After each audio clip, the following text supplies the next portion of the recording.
siap. Ini benar kali. Apa Pak? Misalnya naik sepeda. Terus naik sepeda sehat ya? Sehat banget kali. Oke, sabuna dengan musik kali. Hobinya? Oh, berenang juga.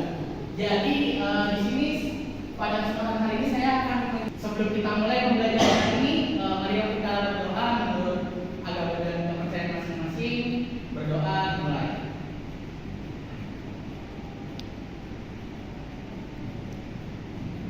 Oke, selesai. Langsung aja kita mulai dari materinya. Di sini sebelumnya siapa yang hobinya galau? Yang suka bengong itu siapa ya? Boleh yang suka bengong? Nah, daripada kalian bengong waktu bingung nggak jelas, ya kan? Bikin jelas, bikin status galau. Nah, lebih baik gunakan kegiatan tersebut dengan menulis puisi. Oke. Jadi apa sih puisi itu? Puisi adalah salah satu bentuk karya sastra yang diungkapkan dengan menggunakan bahasa yang padat dan bermakna kias. Puisi juga merupakan hasil ungkapan perasaan penyair yang dikeluarkan melalui kata-kata bahasa yang sengaja dipilih penyair. Nah, jadi dalam gambaran itu puisi dapat dijelaskan dengan merupakan hasil ungkapan perasaan penyair.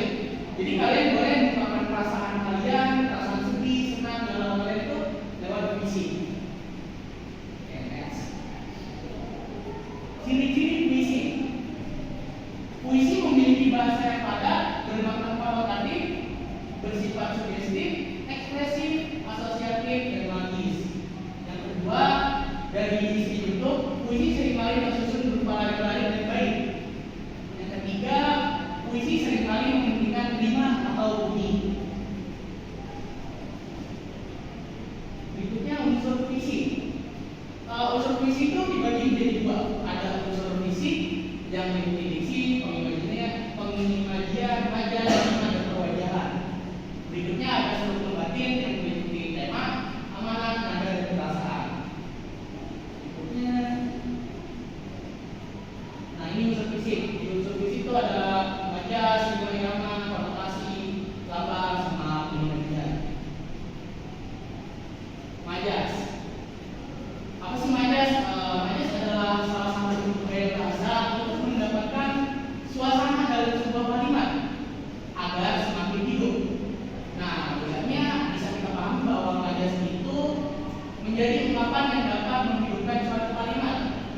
Majaz melakukan penyimpangan dari makna dari suatu kata yang biasa digunakan. Berikutnya ada rima atau irama.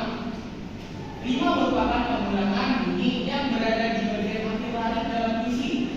Sedangkan irama adalah naik turun, kelas, lembut, tinggi, rendah, dan panjang pendeknya intonasi dalam puisi. Berikutnya di sini ada konotasi. Konotasi itu adalah makna tambahan yang terletak pada suatu kata atau frasa di luar makna denotasinya, makna sebenarnya atau makna kamus. Konotasi memberikan bahasa emosional, asosiasi, dan ekspresi yang tertentu yang mempengaruhi bagaimana kata atau frasa tersebut dipahami oleh orang yang mendengarnya atau membacanya. Sini ada lambang, berikutnya lambang itu merupakan suatu tanda, gambaran, dan kata yang mengandung makna dan maksud tertentu. Berikutnya ada pengimajian. Pengimajian adalah penggunaan gambaran atau perumpamaan untuk menyampaikan suatu ide atau perasaan yang lebih hidup dan mendalam. Setiap gambar pikiran disebut citra atau imaji. Jadi pengimajian ini kalian bisa mengimajinasikan bagaimana puisi tersebut dibuat. Berikutnya ada unsur batin. Unsur batin itu meliputi tema, rasa, nada, dan amanat. Tema puisi harus mempunyai gagasan pokok pemikiran. Nah, gagasan ini akan menjadi kerangka bagaimana puisi itu akan dibangun. Puisi setidaknya memiliki 5 jenis tema, yaitu ketuhanan, kemanusiaan, kebangsaan, keadilan sosial,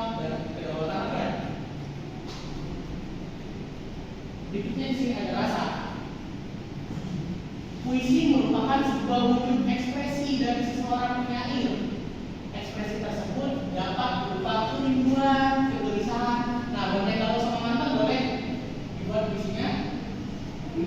Ada pengagungan kepada Tuhan, kepada alam, atau kepada kekasih. Feeling juga dapat menjadi ciri latar psikologis, sosial, ekonomi, budaya, dan pendidikan sang penyair. Terus perasaan penyair tersebut nantinya akan mempengaruhi bahasa yang digunakan. Misalnya bukan alam, maka bahasa yang digunakan itu cenderung lebih ke arah ke bidang alam.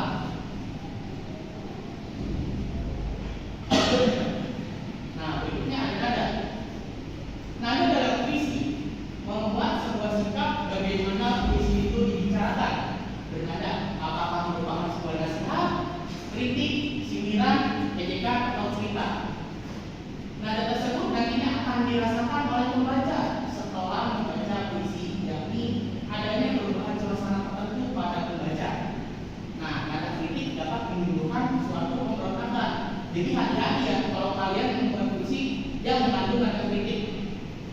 Nah, nada sindiran menunjukkan rasa malu, nada ejekan dapat menimbulkan kemarahan dan lain sebagainya.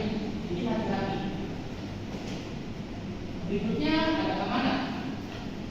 Sama halnya dengan karya sastra lainnya, puisi juga mengundang amanat sekalipun dengan bahasa yang lebih ringkas. Amanat tersebut pada kata-kata ataupun tema. Puisi sebagai karya sastra yang tersirat.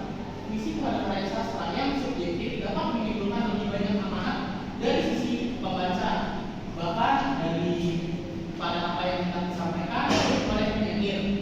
Amanat itu membuat tujuan mengapa penyair membuat puisi. Amanat juga dapat diartikan sebagai makna karya sastra yang berfungsi dengan seorang konsep dan situasi pengisian dan situasi pengimajinasian puisi.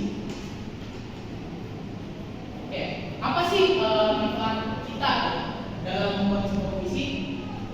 Nah, manfaat yang kita dapat setelah membuat puisi ialah yang pertama sebagai alat pengungkapan diri, terus sebagai alat untuk memahami secara lebih jelas dan mengenali ide-ide yang ditulisnya. Berikutnya sebagai alat untuk meningkatkan kesadaran diri terhadap lingkungan. Berikutnya sebagai alat untuk melibatkan diri secara aktif dalam kegiatan bersastra.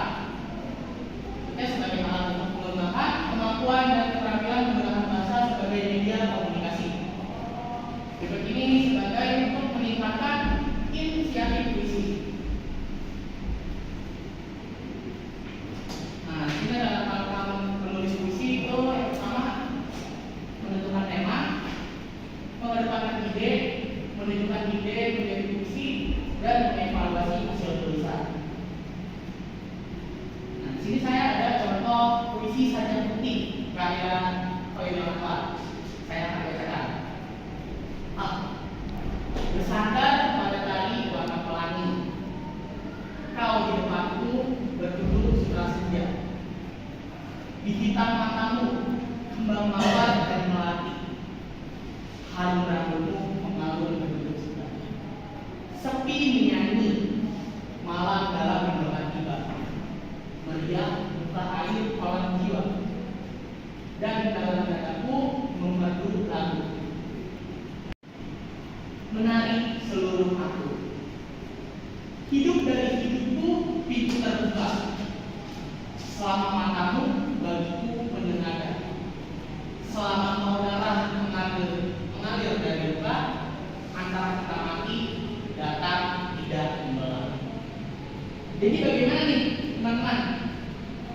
Setelah ini ada yang membuat puisi? Pak, saya puisi Pak. Apa tuh puisinya di mana tuh?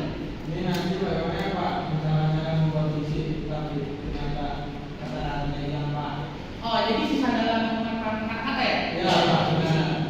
Nah, kalau misalnya kita sisa dalam mengungkapkan apa?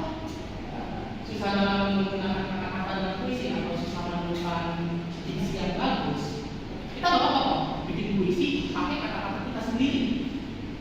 Kayak gitu. Boleh juga menggunakan bahasa yang tidak baku. Tidak harus puisi itu tidak selalu harus menggunakan bahasa boleh juga menggunakan